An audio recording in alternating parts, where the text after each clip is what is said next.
అపరిష్కృతంగా ఉన్న తమ సమస్యలను పరిష్కరించాలని డిమాండ్ చేస్తూ కమ్యూనిటీ హెల్త్ ఆఫీసర్లు జిల్లా కలెక్టర్ కార్యాలయం వద్ద వినూత్న రీతిలో మోకాళ్లపై నిరసన తెలియజేశారు.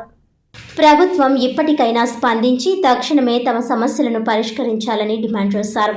ఆయుష్మాన్ భారత్ నిబంధన ప్రకారం 6 సంవత్సరాలు పూర్తి చేసుకున్న సిహెచ్ఓలను రెగ్యులరైజ్ చేయాలని నినదించారు.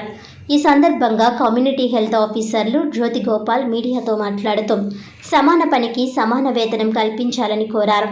సిహెచ్ఓలు హక్కులను అమలు చేయాలని, ఆసుపత్రుల అద్దె బకాయిలను విడుదల చేయాలని డిమాండ్ చేశారు.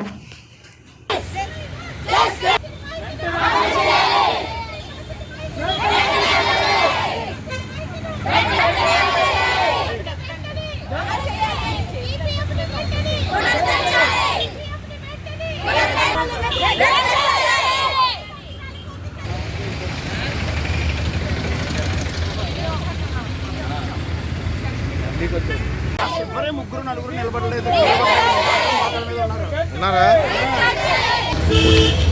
నా పేరు జ్యోతి అండి. నేను పేటగుంట పిహెచ్సి నుంచి వచ్చాను. మేము ఈ రోజున ఇంత ఉధృతంగా మేము ఇక్కడ పోరాటం చేస్తున్నామంటే అది సిహెచ్ఓలకి అన్యాయం జరుగుతుందని నేను విన్నవించుకుంటున్నాను. మేము గవర్నమెంట్ ఆఫ్ ఇండియా ద్వారా మేము సెంట్రల్ నుంచి అంటే జీవో వచ్చింది. ఎన్హెచ్ఎంలో మేము రెగ్యులర్ ఎంప్లాయ్మెంట్ తీసుకున్నామండి కాంట్రాక్ట్ బేసిస్లో.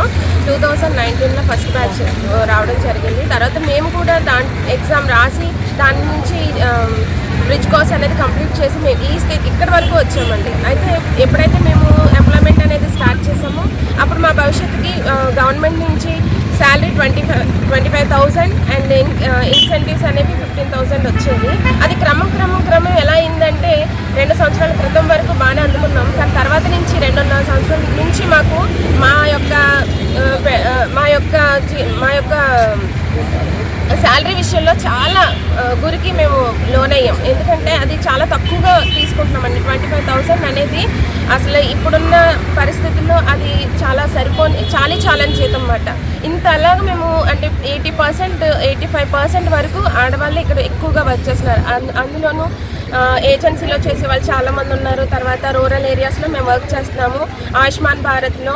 సో అందులో అందరం కూడా చాలా అంటే అద్దెలు కట్టుకుంటున్నాము. స్వీపింగ్కి కూడా మేమే చెల్లించుకుంటున్నాము. ప్రతి విషయంలో మాకు ట్రాన్స్పోర్ట్కి కానీ సరైన ఇప్పుడు మాకు ఏదైనా జరిగితే ఇప్పుడు కొంతమంది ఆరోగ్య భద్రతకి ఏమీ రావట్లేదండి. అంత కొంతమందికి యాక్సిడెంట్స్ అవి జరిగాయి. కొంతమంది అయితే ప్రాణాలు కూడా కోల్పోయారు. వాళ్ళకి ఎలాంటి భద్రత కూడా లేదు. మాకు కనీసం గవర్నమెంట్ నుంచి ఆరోగ్య భద్రతకు సంబంధించింది కూడా మాకు ఏమీ రాకపోవడం చాలా బాధని గురి చేస్తుంది. ఈపీఎఫ్ వచ్చేది 1.5 ఇయర్ నుంచి ఈపీఎఫ్ ఎందుకు కట్ అయిందో కూడా నేను గవర్నమెంట్ని అడుగుతున్నానండి. అంతకుముందు కట్ అయ్యేది అంటే కట్ చేసేవారు, కానీ తర్వాత ఎందుకు ఆపేశారు అడుగుతుంటే దానికి ఆన్సర్ అనేది మాకు గవర్నమెంట్ నుంచి రాలేదు. అది మాకు చాలా బాధ కలుగుతుంది. తర్వాత 6 సంవత్సరాలు పూర్తి చేసుకున్న మా యొక్క సీనియర్స్ని 300 మంది ఉన్నారు. వాళ్ళని రెగ్యులర్ చేయాలని మా విన్నపం అండి. తర్వాత మాకు 23% హైక్ 180+ క్యాడర్లో మా ఒక్క సిహెచ్ఓని ఎందుకు అన్యాయంగా వదిలేశారనేది మేము గవర్నమెంట్ని అడుగుతున్నామండి. ప్రతి ఒక్కరికి ఇప్పుడున్న ఖర్చులకి దానికి అసలు సంబంధమే లేదు. ఎందుకంటే ఖర్చులనే పెరుగుతున్నాయి. మా యొక్క జీవితం అలాగే ఉండిపోయింది. గవర్నమెంట్ ఏంటంటే 25,000 ఇస్తున్నాం కదా అంటున్నారు, కానీ అది ఎందుకు మాకు సరిపోవట్లేదండి. పిల్లల విషయంలో కానీ మా యొక్క భద్రత విషయంలో కానీ మేము చాలా సఫర్ అవుతున్నాం. ఇప్పుడు ఇలా వచ్చి ఇంత ఉధృతంగా మేము ఇంతలా గవర్నమెంట్కి విన్నవించుకుంటున్నామంటే గవర్నమెంట్ మా కోసం ఏదన్నా చేస్తుందనే ఆశతోనే ఎదురు చూస్తున్నాం. కంపల్సరీ మా కోసం గవర్నమెంట్ ముందు అడిగేయాలని మేము కోరుకుంటున్నామండి. మీడియా మిత్రులందరికీ ధన్యవాదాలండి. మేము ఈ రోజున ఈ జిల్లా కార్యక్రమం అండి, ఈ జిల్లాలోని ధర్నా కార్యక్రమం చేయడానికి గల ముఖ్య ఉద్దేశం ఏంటంటే మేము గత 7 సంవత్సరాలుగా ఎన్హెచ్ఎంలోని సిహెచ్ఓలుగా పనిచేస్తున్నాము. సో మేము రూరల్ ఏరియాలో కానీ ట్రైబల్ ఏరియాలో కానీ వెళ్ళకట్లేనటువంటి వైద్య సేవలను అందించి సో మార్బిడిటీ రేటుని మార్టాలిటీ రేటుని అన్నింటిని కూడా తగ్గించి మా వంతు కృషిగా మేము ప్రజలకు సేవలు అందించి మేము కోవిడ్ టైంలో కూడా ఫ్రంట్ లైన్ వర్కర్స్గా వర్క్ చేసి మేము అందరికీ కూడా గణనీయమైన సేవలు అందించాము.